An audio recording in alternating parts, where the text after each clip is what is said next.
Hey everybody, I just wanted to talk a little bit about my Eiki 16mm projector. I just got done putting in the last part I needed for it, well, two parts, and I've run it with those parts being old, of course, and now I got them though. So Eck Video Services, which is out of the UK, the Netherlands if I'm not mistaken,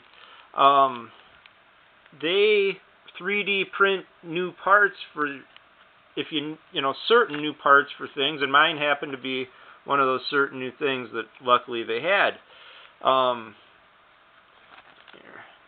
If you needed to, what that part, one of the parts was this eccentric. This is the original one out of that Eiki. See the big crack down the side of the plastic, and then this one screw holding it in. It's a loop restorer. It ran with it cracked, of course, but they 3D printed a new one. So when I open up the back, I'll show you that. The new one goes in with two Allen screws, and you tighten them. It comes with the wrench. The new one comes with the wrench to do that. The other thing I got from them was, what I had on there was a piece of rubber for the focus of the lens running inside this channel here. There's a Phillips screw right here where my finger is. When you take that out, you can pull this knob out, and I had dead rubber when I started. So this piece that they made, they 3D printed a soft tube with little shafts on it, grooves, and that runs in the channel of the top of the focus of the lens itself. There's grooves and notches. So I just had a piece of rubber in there like that, and that works, but they sell that. They don't say their prices on their bag for their new parts from Eck. Where RCs, on the other hand, who I've ordered a lot of parts from too, I'll show their address. So like feet, for example, the new feet, can you see they're nice, tall, black rubber feet? And they're a little taller than the old dead ones, but this is from RCs, I believe. Classic collection. Now they sold, the main drive belt. I thought that's where I got these new feet from. So that's an address you might need if you're working on one of these. And they're out of Michigan.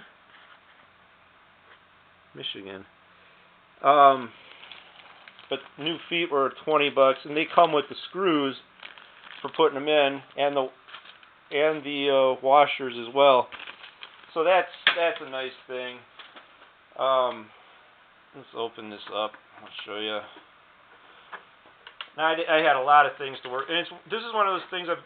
When I got it, it was cracked. So me and my dad used fiberglass, and this whole thing was all cracked out. So we gave it a body again, and that works fine now. You've got your speaker, and then you're right to here. So that was why I wanted to show these the bags, is because of the price. If you think you're going to restore one of these for cheap, just remember it's $12 for this one spring, the rewind spring alone, or belt, I guess you'd call it. Yeah, rewind belt. This is the STM series. So all the rubber belts are going to be dead in these things. This was non-existent. So was the motor belt. That was gone. It was just not even there, just dead and gone. But unlike the arms, they have two long belts in them as well. The only belt that was left in the machine was the main drive belt, the big giant black one that's on here now. This rubbery thing. I think DuPont made these new ones. That was the only one that was even in any form left on this machine. So it's not cheap anyway. So there's a place here in the States though that this guy, I ordered a set for Elf. Elf is the overseas version of the Eiki here. 4 belts. This guy, you can get some spare belts from him. He's out of Iowa. So I ordered some spare belts from him. This one, it's not hard to change because it's right there. You have the right slot, the left groove you'd put it in if you're running a silent film, the right groove you'd put it in if you're running a sound film. So it's easy to change which slot you have that one in. These gears, these fiber gears up here, this little one here and this one here, you have to keep oiled with Super Lube. This has the whole silicone PTFE stuff, but you don't want to run it dry is what I'm trying to say here. You don't want to run this gear dry. You'll be in trouble. And don't get any oil on the rewind, this spring belt. It doesn't want any oil on it. There's talk of putting graphite on it, but graphite as an oil. If you get any oil on there, you're going to be, it's not going to do anything. It's just going to slip. So just keep it dry. That's my thing for you on that. I found the service manual for this for free off the internet. I don't have the link written down for where you could find it, but oh wait, maybe I do. It was in some chat room I was in, or I found some old thing, like old, and somebody put this whole thing, this filmtech.com warehouse index category da-da-da-da, and by clicking on that link, I was able to get in there and get the whole service manual for this for free. So that was kind of a cool find. So it's a nice machine. Now, they also, Van Eck also 3D printed a take-up reel adapter for my Eumig Super 8/regular 8 projector. It's got sound. You can play a 600-foot reel on the Eumig. This you can play a 2,000-foot size reel. 2,000 feet, you're in the movies. A 1,200-foot reel, you're at 33 minutes. Well, a TV show, if you're watching TV shows on this, you still got commercials in there, so you're really looking at a 26-minute span. So a 1,200-foot reel is a great size for a take-up reel.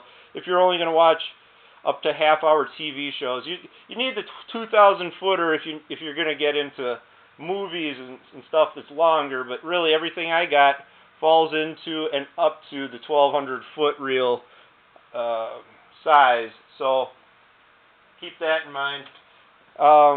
What was I saying about Super 8? There was a point to the Super 8. So the Van Eck also did the adapter piece and 3D printed that for my Super 8 Eumig. Now I'm talking about Super 8. I had to resolder all the wires in an old Super 8 camera I got, and I got educated on the film. So let me throw this at you since I got the camera on about Super 8 film. If you're into that, filming. I went to my local camera shop, nice place, very helpful, Mike Crivello's World, and I had done a roll of the new Kodak's new reversal film Super 8 Tri-X. If the box don't look like this, then it's older than 2017. This is the new style box, and I burned up a roll. I wanted to take it in, and he didn't know anybody, and he tried his sources to do the right process. It's a D94A process for developing. You'll read stuff that it's an E6 process, yada yada.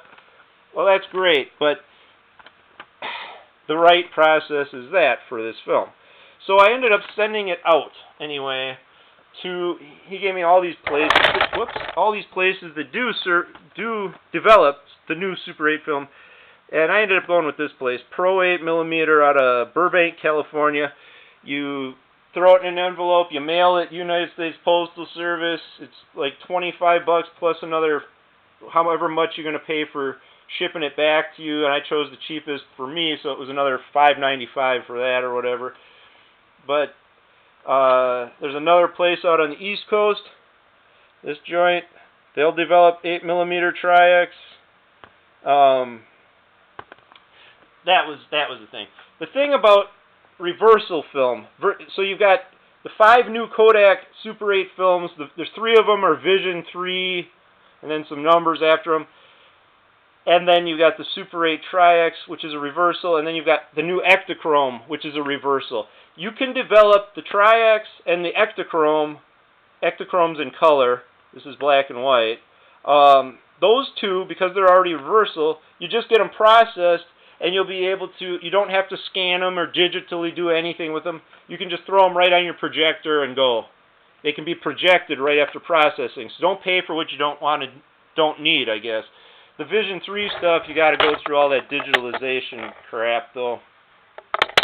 So until that movie gets here, I'm not going to shoot any more rolls. I want to see the results, and when that comes, we'll take it from there. All right, I've gabbed on enough. I hope you learned something about Eiki or Van Eck or Super 8 film or whatever. Have a good day, everybody. Have fun.